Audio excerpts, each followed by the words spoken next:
열왕기 3권의 말씀입니다. 다윗은 죽을 날이 가까워지자 자기 아들 솔로몬에게 이렇게 일렀다. 나는 이제 세상 모든 사람들이 가는 길을 간다. 너는 사나이답게 힘을 내어라. 주 네 하나님의 명령을 지켜 그분의 길을 걸으며 또 모세법에 기록된 대로 하나님의 규정과 계명, 법규와 증언을 지켜라. 그러면 네가 무엇을 하든지 어디로 가든지 성공할 것이다.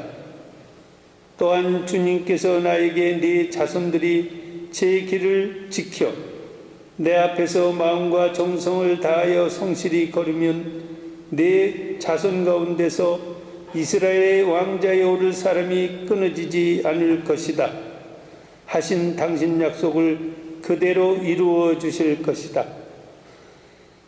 다윗은 자기 조상들과 함께 잠들어 다윗성에 묻혔다. 다윗이 이스라엘을 다스린 기간은 40해이다. 헤브론에서 7해, 예루살렘에서 33해를 다스렸다. 솔로몬이 자기 아버지 다윗의 왕좌에 앉자 그의 왕권이 튼튼해졌다. 주님의 말씀입니다. 하나님 감사합니다.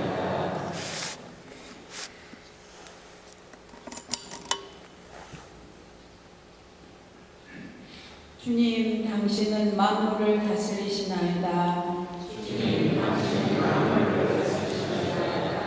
주님, 저희 조상 이스라엘의 하느님, 영원에서 영원까지 찬미 받으소서.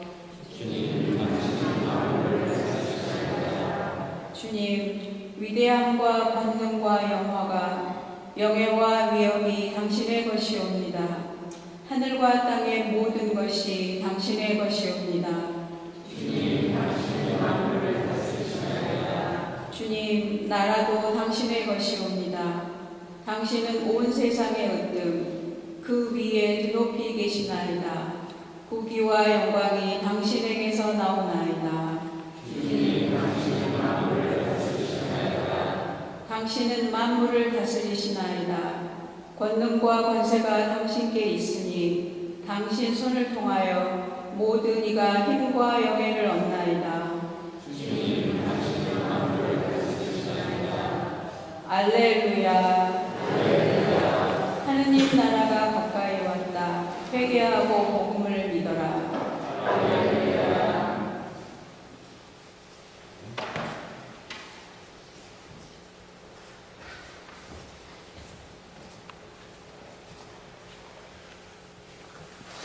주님께서 여러분과 함께 마르코가 전한 거룩한 복음입니다.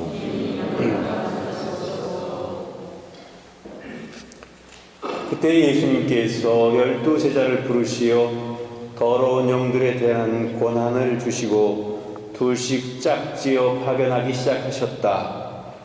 그러면서 길을 떠날 때에 지팡이 외에는 아무것도, 빵도, 여행 보따리도, 전대에 돈도 가져가지 말라고 명령하시고 신발은 신되 옷도 2벌은 껴입지 말라고 이르셨다.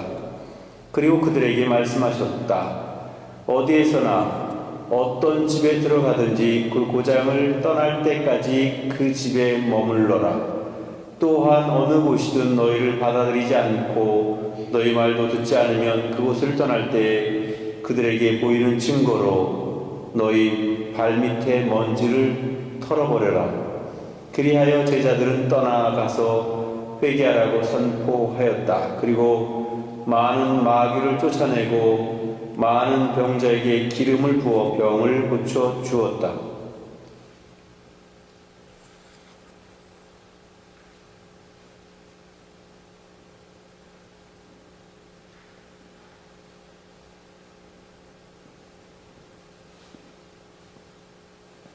주님의 말씀입니다. 예수님께서 12명의 제자를 파견하시면서 둘씩 짝지어서 파견하셨다 하는 그 이야기를 들을 때마다 항상 궁금합니다. 한 사람씩 보냈으면 12곳을 보낼 수가 있을 텐데 왜 짝지어 보내서 6곳만 갈 수 있었을까 그런 생각을 해봅니다. 12곳을 한꺼번에 쫙 보내서 하면 훨씬 더 효과적일 텐데 왜 둘씩 짝지어 보냈을까 그런 생각을 하게 되는 것이죠.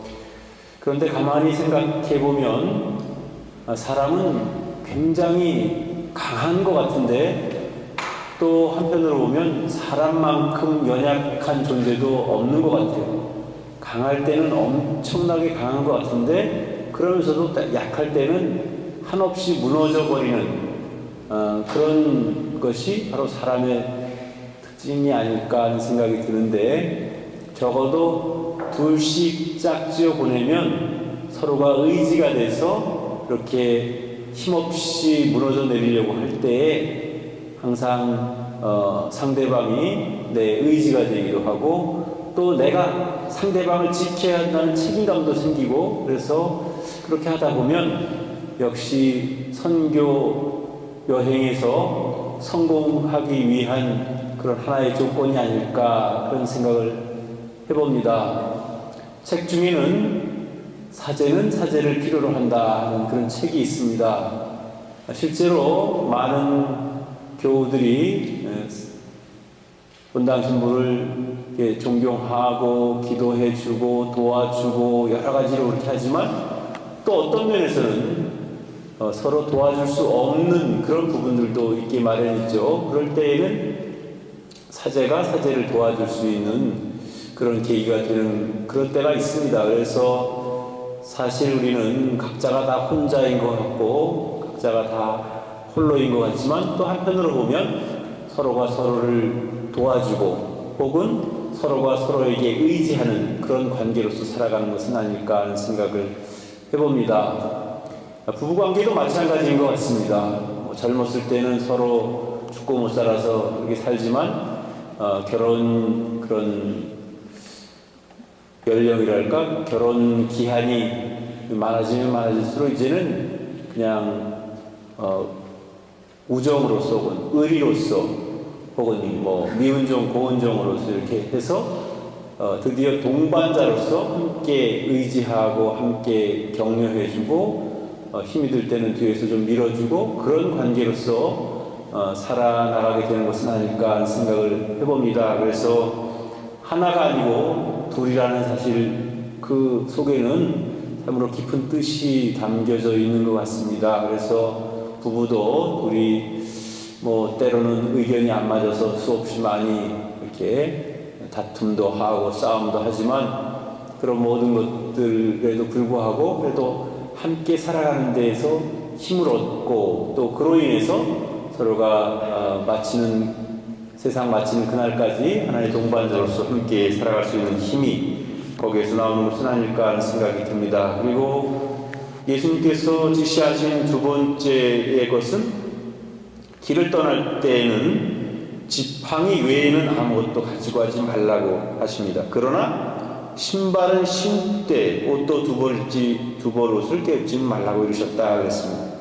사실 어떤 의미에서 보면 우리가 다 아시겠지만 여행을 떠나면 정말 사소한 것부터 필요한 것들이 너무너무 많습니다. 그래서 그런 것들을 하나하나 다 챙기다 보면 뭐 가방도 당연히 커지고 짐이 많아지게 마련인데 그런데 사실은 그 예수님께서는 그렇게 선교 여행을 떠나는 제자들에게 지금 너무 냉혹한 그런 요구를 하신 건 아닌가 하는 생각이 들기도 하지만 또 한편으로 보면 그래도 가장 필수적인 것은 간직하도록 그렇게 해주셨어요. 그래서 지팡이라고 하는 것은 그 당시에는 주로 걸어다니고 도보로 걸어다녔기 때문에 항상 들짐승이나 그런 짐승들로부터 위협을 받을 수 있기 때문에 지팡이라는 것이 항상 필요해요. 그래서 그야말로 자기 목숨을 지키는데 가장 필수적인 지팡이,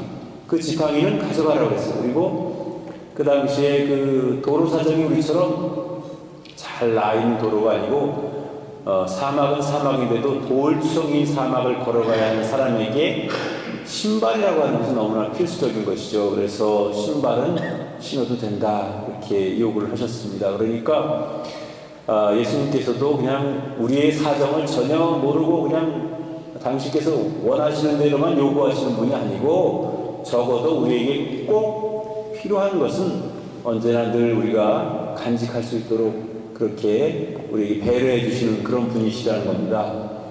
우리가 세상을 살면서 우리 신앙생활 하면서 우리는 기도를 열심히 하죠. 그리고 또 그 기도가 우리 신앙인들에게 있어서는 신앙인으로서의 삶을 지속해 나갈 수 있는 그런 힘이 되고 또 그렇게 함으로써 하나님과 가까이 유지할 수 있는 그런 계기가 되는 것은 사실이죠. 그렇지만 또 한편으로 보면 우리에게 필요한 물질적인 것, 또 우리에게 꼭 필요한 것들은 언제나 우리에게 허락하시고 또 우리가 그렇게 사는 것을 기껍게 이렇게 받아들여 주시는 그런 예수님이시라는 사실을 우리가 기억했으면 좋겠습니다. 그래서 오늘 예수님께서 12명의 제자들을 파견하시면서 둘씩 짝지어서 보내시면서도 또한 꼭 필요한 것은 간직할 수 있도록 그렇게 허락하셨고 그로 인해서 제자들은 용감하게 선교 여행에 임할 수 있었고 그 선교 여행에서 많은 마귀를 쫓아내고 또 많은 병자들에게 기름을 부어서